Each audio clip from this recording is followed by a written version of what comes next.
আজিৰ ভিডিঅ'টোত আমি কথা পাতিম ব্ৰেকআপৰ পৰা সম্পৰ্কটো কিদৰে বচাব পাৰি বা ব্ৰেকআপ হোৱাৰ পিছত কিদৰে পুনৰ এক্সক ঘূৰাই আনিব পাৰি। আজিৰ ভিডিঅ'টোত এনে কেইটামান উপায় আপোনাক দিম যি উপায়ৰ দ্বাৰা আপোনালোকৰ ব্ৰেকআপ হওঁ হৈ থকা ৰিলেশ্যনশ্বিপটো ঠন ধৰি উঠিব, ব্ৰেকআপ হোৱাৰ আগতেই ৰক্ষা পৰিব।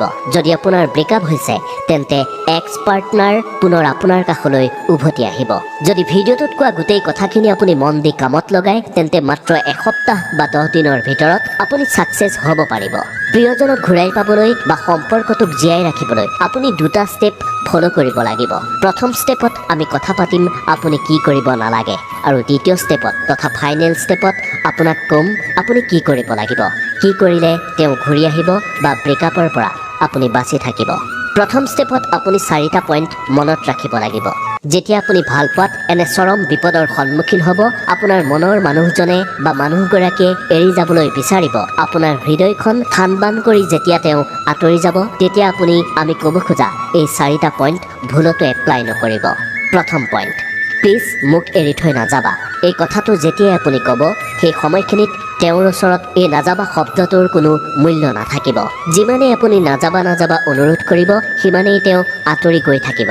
আপুনি যিমানেই তেওঁৰ ওচৰত ভিক্ষাৰীৰ দৰে হৈ পৰিব তেওঁ সিমানেই তাৰ সুবিধা লৈ আপুনি আৰু দুখ পোৱাটোহে বিচাৰিব। এনে কথা আপোনাৰ মনলৈ আহিব পাৰে, আপুনি ভগৱানক প্ৰাৰ্থনা কৰিব পাৰে যে তেওঁ যাতে এৰি থৈ নাযায়, কিন্তু তেওঁক এই কথা ভুলতো আপুনি প্ৰকাশ নকৰিব, ভাগি পৰি নেদেখুৱাব। দ্বিতীয় পইণ্টটো হৈছে তোমাৰ অবিহনে জীয়াই থাকিব নোৱাৰোঁ। চাওক, এই কথাটো ক'লে আপুনি নিজেই সম্পৰ্কটোক আৰু বেয়াৰ ফালে লৈ যোৱাহে হ'ব, কাৰণ আপুনি এই কথাটোৰে নিজকে এইদৰে দুৰ্বল দেখুওৱা হ'ব যে আপোনাৰ জীৱনৰ যেন কোনো মূল্যই নাই। তেওঁ এইদৰে ভাবি ল'ব আপোনাৰ যে তেওঁৰ অবিহনে ভেলু নাই, তেওঁ তেনেকৈ ভাবি ল'ব। তেওঁ ভাবিব যে আপোনাক এৰি বেলেগৰ কাষলৈ গৈ আকৌ যদি তেওঁ উভতি আহে তেতিয়াও তেওঁক আপুনি গ্ৰহণ কৰিবই। সেই বিশ্বাস তেওঁৰ জন্মিব, কাৰণ আপুনি নিজেই কৈছে তোমাৰ অবিহনে জীয়াই থাকিব নোৱাৰোঁ। গতিকে তেওঁৰ অবিহনে আপোনাৰতো একো মূল্যই নাই এই পৃথিৱীত। এইদৰে তেওঁ ভাবি ল'ব, সেইকাৰণে আপুনি এই কথাটো তেওঁক নক'ব। তৃতীয় পইণ্ট, যা য'ত যাব বিচাৰ গৈ থাক, আৰু কোনোদিন তোৰ মুখ নাচাওঁ বা কোনোদিন তোৰ মুখ নেদেখুৱাবি। যেতিয়া হাজাৰ ৰিকুৱেষ্ট কৰি ভৰিয়ে হাতে ধৰাৰ পিছতো তেওঁ আপোনাৰ মনটোক বুজি নাপায়, তেওঁ আপোনাৰ ভাল পোৱা বুজি নাপায়, তেতিয়া প্ৰচণ্ড খং উঠে। উঠাটো স্বাভাৱিক। বহু ৰিলেশ্যনশ্বিপত ব্ৰেকআপৰ সময়ত এনেকৈ কাজিয়া হৈ এইদৰে এৰি যাব বিচৰাজনক খঙত কৈ দিয়ে বহুতেই। এটা কথা মনত ৰাখিব, এই কথাটো কোৱাটো আপোনালোকৰ ৰিলেশ্যনশ্বিপটোৰ বাবে সাংঘাতিক বিপদজনক। যদি আপুনি তেওঁক সঁচাকৈ ভাল পাইছিল আৰু যদি তেওঁ পৰৱৰ্তী সময়ত ঘূৰি আহিব বিচাৰে, তেওঁ কিন্তু এই কথাটোৰ কাৰণেই উভতি আহিব নোৱাৰিব। উভতি আহিম বুলি মনত ভাবিলেও তেওঁৰ মনলৈ আপুনি কোৱা এই কথাটো আহিব, তেওঁ থমকি ৰ'ব, কাৰণ তেওঁৰো ইগ' আছে, তেওঁৰো আত্মসন্মান আছে। আপুনি যদি কেতিয়াবা তেওঁৰ সৈতে যোগাযোগ ৰাখিবলৈ চেষ্টা কৰে, এই কথাটোৰ কাৰণেই তেওঁৰ সঁহাৰি আপুনি নাপাব। চতুৰ্থ পইণ্টটো হৈছে এতিয়া মোৰ কি হ'ব, মই মৰি যাম। আগৰ 3টা কথাৰ দৰেই এই কথাটো সমানেই ভয়ংকৰ। যেতিয়া আপুনি এই কথা ক'ব তেতিয়া তেওঁৰ মনত অহংকাৰ আহিব। তেওঁ নিজকে আপোনাতকৈ বহুত ওপৰত বুলি ভাবি ল'ব। তেওঁৰ বাহিৰে আপোনাৰ জীৱন শূন্য বুলি ভাবিব। তেওঁৱেই আপোনাৰ সকলো বুলি ভাবিব, আৰু তেওঁ আপোনাক অৰ্থহীন বুলি ভাবি ল'ব। আপোনাতকৈ তেওঁ ভাল মানুহ ডিজাৰ্ভ কৰে বুলি ভাবিব।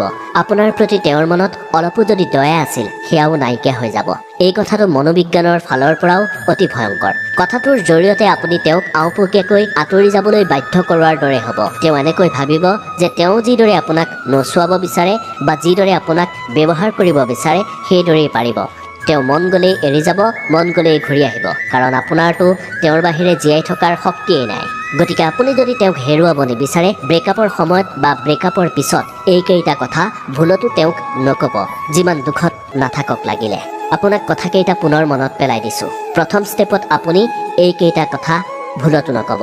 প্লিজ মোক এৰি নাযাবা, তোমাৰ অবিহনে জীয়াই থাকিব নোৱাৰোঁ, যা য'ত যাব বিচাৰ গৈ থাক, কোনোদিন তোৰ মুখ নাচাওঁ, মোৰ কি হ'ব, মই মৰি যাম। এই কথাকেইটা আপুনি নক'ব। এইবাৰ আহিছোঁ দ্বিতীয় তথা ফাইনেল কথাটোলৈ। এনেকুৱা পৰিস্থিতিত আপুনি কি কৰিব লাগিব অনুগ্ৰহ কৰি মন দি শুনিব। আপুনি প্ৰিয় মানুহজন বা মানুহগৰাকীৰ সৈতে মাত্ৰ 2 মিনিট কথা পাতিবলৈ চেষ্টা কৰিব। তেওঁক লগ কৰিবলৈ চেষ্টা কৰিব। যদি লগ কৰাৰ উপায় নাথাকে তেন্তে আপুনি ফোনত হ'লেও তেওঁৰ সৈতে 2 মিনিটমান কথা পতাৰ ৰাস্তা উলিয়াবই লাগিব। মুঠতে যিকোনো উপায়েৰে তেওঁৰ লগত যোগাযোগ স্থাপন কৰিবই লাগিব। আৰু যেতিয়া তেওঁৰ সৈতে আপুনি কথা পাতিব ফুল এক্সপ্ৰেছনৰ সৈতে পাতিব। চকু পানী ওলাই গ'লেতো আৰু ভাল, কিন্তু জোৰ কৰি কান্দি নেদেখুৱাব। চাওক, সঁচা প্ৰেমত ব্ৰেকআপ হ'লেতো এনেও দুখ লাগিবই আৰু হৃদয়ৰ কথাখিনি ভালপোৱাজনক কওঁতে আপোনা আপুনি দুখ লাগিবই আপুনি তেওঁক তেতিয়া এনেকৈ ক'ব বাৰু ঠিক আছে মোক এৰি যদি তুমি আন কাৰোবাৰ সৈতে সুখী হ'ব পাৰিবা তেন্তে ভালে থাকা কাৰণ প্ৰতি মুহূৰ্ততে মই কেৱল তোমাৰ সুখেই বিচাৰিছিলোঁ তোমাৰ সুখতকৈ মোৰ বাবে ডাঙৰ একো নাই ভগৱান বা আল্লাহৰ ওচৰত মই সদায় তোমাক সুখী ৰখাৰেই প্ৰাৰ্থনা কৰোঁ মই নাজানো আচলতে সঁচা ভালপোৱা কি কিন্তু তোমাক হেৰুৱাই মই বুজি পাইছোঁ তোমাক যে মই সঁচাকৈ ভাল পাইছিলোঁ সঁচা ভালপোৱা জীৱনত এবাৰ যদি কোনোবাই পায় হেৰুৱাব নালাগে যিজনে সঁচা ভালপোৱা হেৰুৱাই তেওঁ আৰু দ্বিতীয়বাৰ সঁচা ভালপোৱা নাপায় তোমাক এইবাবেই এই কথাখিনি কৈছোঁ কাৰণ তোমাক মই হেৰুৱাব নিবিচাৰোঁ কাৰণ তোমাৰ বাহিৰে আন কাৰো সৈতে সুখী হোৱাৰ সপোন দেখা নাছিলোঁ তুমি ভালে থকাটোৱেই মই বিচাৰোঁ যেতিয়া আপুনি তেওঁক ফুল এক্সপ্ৰেছনৰ সৈতে এই কথাকেইটা ক'ব তেতিয়া তেওঁ ভাবিব যে আপুনি তেওঁক বিদায় জনালে কাৰণ ইয়াৰ আগলৈকে আপোনাক তেওঁ বিদায় জনাইছিল কিন্তু শেষত আপুনি যেতিয়া তেওঁক এই কথাখিনি ক'ব তেতিয়া তেওঁ ভাবিব যে আপুনি বিদায় জনাবলৈহে তেওঁক ফোন কৰিছিল বা তেওঁক লগ কৰিছিল এটা কথা মনত ৰাখিব যি এৰি যায় তেওঁ কষ্ট নাপায় কিন্তু যিজনক কোনোবাই এৰি যায় তেওঁ বহুত কষ্ট পায় অলপ আগলৈকে আপুনি যি কষ্টত আছিল যি ভয়ত আছিল আপুনি এই কথাখিনি কোৱাৰ পিছত একেই কষ্ট বা একেই দুখ তেওঁ পাব এই কথাখিনি কৈ যেতিয়া আপুনি ফোনটো কাটি দিব বা তেওঁক লগ হৈ যদি কথাখিনি কৈছিল আৰু কথাখিনি কৈ যেতিয়া আপুনি তেওঁৰ ওচৰৰ পৰা আঁতৰি আহিব তাৰ পিছৰে পৰা আচল খেলখন ষ্টাৰ্ট হ'ব কাৰণ তেওঁ আপোনাক বাই বাই দিছিল এতিয়া আপুনি তেওঁক বাই বাই দিলে আপোনাক হেৰুৱাৰ দুখে তেওঁক চূড়ান্তভাৱে আমনি কৰিব কথাখিনি কোৱাৰ পিছত কিন্তু আপুনি ভুলতো তেওঁৰ সন্মুখলৈ নাহিব ক'তো ষ্টেটাছ নিদিব পূৰা গায়ব হৈ যাব তেওঁৰ মনত দিনে নিশাই আপুনি কোৱা সেই কথাবোৰে আমনি কৰিব আপুনি কিমান ভাল পায় তেওঁ ফিল কৰিব আপোনাৰ ভালপোৱা যে সঁচা তেওঁ উপলব্ধি কৰিব সঁচা ভালপোৱা হেৰুৱাৰ ভয়ে বৰ বেয়াকৈ প্ৰভাৱিত কৰিব আৰু লাহে লাহে তেওঁ আপোনাৰ লগত যোগাযোগ কৰিবলৈ ৰাস্তা বিচাৰিব আৰু এনেকৈয়ে তেওঁ এসপ্তাহ বা 10 দিন ধৈৰ্য ধৰাৰ পিছত নিজকে আৰু চম্ভালিব নোৱাৰা হৈ যাব তেওঁ 100% আপোনাৰ ওচৰলৈ ঘূৰি আহিব